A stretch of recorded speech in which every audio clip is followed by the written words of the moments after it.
नमस्कार दोस्तों। बेटियां जो होती हैं उनके अंदर बचपन से ही माँ के सारे गुण प्राकृतिक रूप से रहते हैं। आपने देखा होगा कि बचपन में बेटियां जब अपने गुड्डे गुड़िया के साथ खेलती हैं तो उन्हें भी उसी तरह से संभालती हैं जैसे एक माँ अपने बच्चे को संभालती है। बचपन से ही ममत्व उनके अंदर कूट कूट कर भरा होता है और ये एक हकीकत है कि अपने माँ बाप को एक बेटी जितना प्यार देती है, जितना अपने माँ बाप का ख्याल एक बेटी रखती है, उसकी तो बेटे से उम्मीद ही नहीं की जा सकती। ऐसा ही एक वाकया मेरे दिमाग में आ रहा है और उसी को कहानी के रूप में लेकर के मैं आपके सामने आज उपस्थित हुआ हूँ। यह एक बहुत ही प्रेरणादायक कहानी है जिसका शीर्षक है अनमोल उपहार।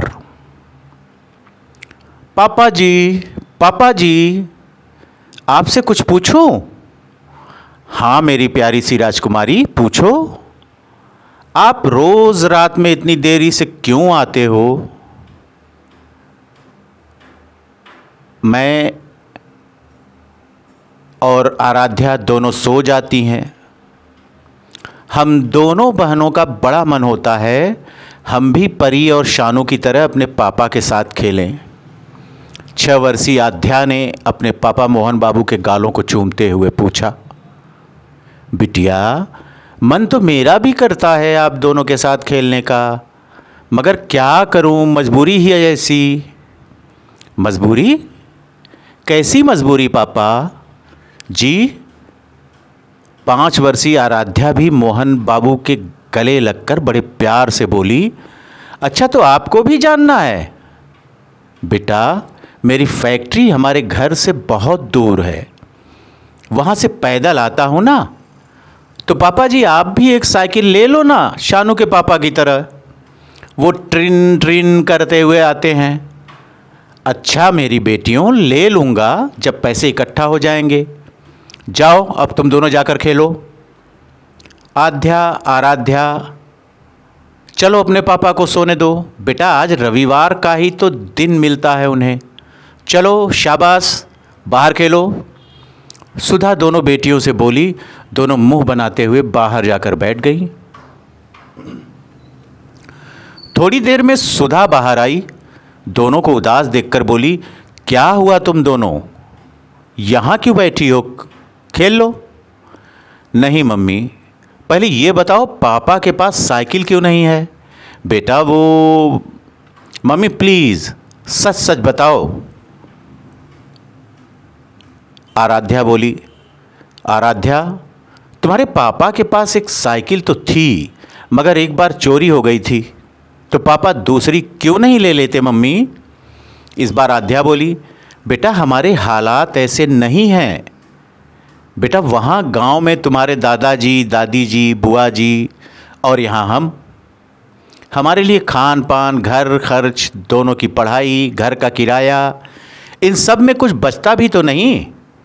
इसलिए तो मैं भी समय निकाल कर सिलाई करती हूँ लोगों के कपड़ों की। ओह, दोनों एक साथ बोलीं। सुधा के अंदर जाते ही दोनों बहनों ने एक दूसरे की ओर देखा। यार आराध्या, इसका मतलब पापा के पास पैसे नहीं बचते, इसीलिए वो अपनी फैक्ट्री पैदल आते जाते हैं। हाँ दीदी, इसीलिए वो देरी से आते हैं और जल्दी चले जाते हैं। यार आराध्या, कुछ सोचना पड़ेगा। आध्या बोली। क्या? हम तो छोटे से बच्चे हैं। दीदी, आराध्या बोली, तुम्हें याद है पापा रोज़ हमें जेब खर्ची के लिए मम्मी को 5-5 रुपए देकर जाते हैं, जो हम दोनों अक्सर अपनी ड्रेस के लिए गुल्लक में जोड़ती रहती हैं। हाँ दीदी, तो हम अपनी गुल्लक तोड़कर देखते हैं। कहते हुए आध्या के चेहरे पर चमक आ गई। अरे वाह दीदी, चलो। आराध्या बोली। श्श्श, आराम से, पापा सो रहे हैं और मम्मी को बाद में बताएंगे, मगर बाद में चल, अभी कहकर आध्या आराध्या का हाथ थामे हुए चल पड़ी। दोनों ने चुपचाप अपनी गुल्लक तोड़ दी। सारे सिक्के और रुपए गिनने के बाद कुल 700 रुपए निकले। पैसे गिनने के बाद दोनों निराश हो गईं। यार आराध्या, इतने में साइकिल नहीं आएगी। मैंने शानू की मम्मी को कहते हुए सुना था पूरे 1000 रुपए की आई है उनकी साइकिल। तो दीदी अब क्या करें? आराध्या उदास होते हुए बोली। चल मम्मी से पूछते हैं, शायद कुछ बात बन जाए। दोनों ने सुधा को जाकर पूरी बात बताई तो वह भी रो पड़ी। दोनों बच्चियों को गले से लगाकर वह बोली, कितनी प्यारी, कितनी मासूम सोच है तुम्हारी। रुको मैं भी कुछ ढूंढती हूँ, कहकर सुधा चावलों और दालों के डिब्बों को टटोलने लगी। आखिर उसकी मेहनत रंग लाई और उसकी बचत के रूप में 350 रुपये इकट्ठा हो गए। अब तीनों की एकत्रित जमा राशि 1050 रुपये थी। सुधा मोहन को जगाने के लिए जाने लगी तो आध्या ने रोक दिया। मम्मी, पापा को उपहार स्वरूप देंगे, वरना वह नहीं लेंगे साइकिल। कोई बहाना बनाकर मना कर देंगे। सुधा की ओर देखकर आराध्या भी यही बोली। ठीक है, सुधा मुस्कुराकर बोली। अगले दिन तीनों एक पुरानी साइकिल की दुकान पर पहुंच गए और दूर से खड़े होकर साइकिलों को देखते रहे। दुकानदार बहुत देर से देख रहा था, सो उसने उन्हीं को बुलाकर पूछा, क्या बात है बहन जी, बच्चों के लिए साइकिल लेनी है क्या? सुधा कुछ कहे इससे पहले आध्या और आराध्या ने अपने दिल की बात बता दी। अंकल जी, हमें पापा जी के लिए साइकिल चाहिए। वो रोज़ हमारे लिए पैदल चलकर फैक्ट्री आते जाते हैं। दोनों बच्चियों की बात सुनकर दुकानदार की आंखें भी भीग उठीं।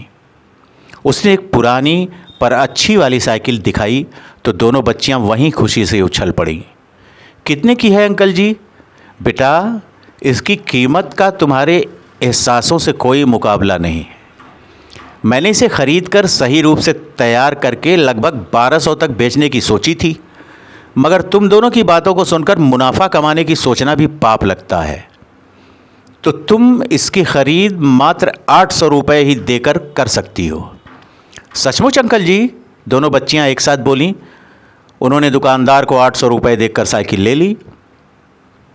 रात को जब मोहन थका हारा फैक्ट्री से घर लौटा तो साइकिल घर के अंदर खड़ी थी और दोनों बेटियां छुप कर देख रही थीं पापा के चेहरे को।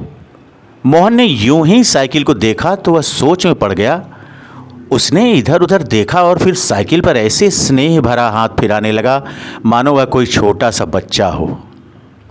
इससे पहले वो सुधा से साइकिल के बारे में पूछता कि ये किसकी है, तभी आध्या और आराध्या उसके सामने ताली बजाकर नाच उठी। पापा जी, कैसा लगा उपहार? उपहार?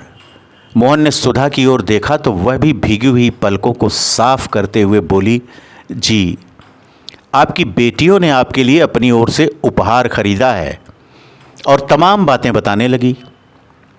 मोहन की आंखों से आंसू बहने लगे। वह तुरंत दोनों बच्चियों से लिपट गया और बोला, सचमुच ये तो उसके लिए अनमोल उपहार है, क्योंकि इसमें उसके परिवार का प्यार और एहसास जुड़ा हुआ है। थैंक यू मेरे बच्चों, कहकर आध्या और आराध्या दोनों को सीने से लगा लिया। तभी आराध्या बोली, पापा, इसमें मम्मी का भी प्यार जुड़ा है, तो उन्हें भी। तो दोस्तों, देखा आपने, दो छोटी बच्चियों ने, एक की उम्र 6 वर्ष और एक उससे छोटी लगभग 5 वर्ष की, उनकी विचारधारा को देखा, उनकी सोच को देखा, उनकी माँ बाप के प्रति चाहत को देखा आपने। ये होती हैं बेटियां।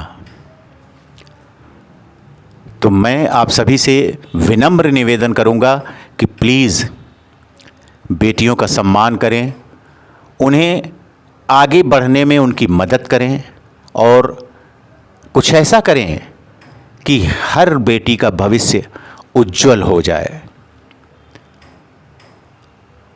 इसी के साथ मैं इस कहानी को यहीं पर समाप्त करता हूं और आप सभी से निवेदन करता हूं कि यदि आपको हमारी ये कहानी पसंद आई हो तो प्लीज़ हमारे इस ज़िंदगी तेरा शुक्रिया चैनल को लाइक और सब्सक्राइब करना ना भूलें। सब्सक्राइबर्स को और अधिक बढ़ाएं ताकि मेरा उत्साह बढ़े और मैं हर रोज़ एक अच्छी, उद्देश्यपरक और प्रेरणादायक कहानी लेकर के आप सभी के बीच आता रहूं। अपने कमेंट लिखना मत भूलिएगा प्लीज़। तो आज के लिए बस इतना ही। फिर मुलाकात होगी किसी अच्छी सी, खूबसूरत सी, प्यारी सी कहानी के साथ। तब तक के लिए धन्यवाद।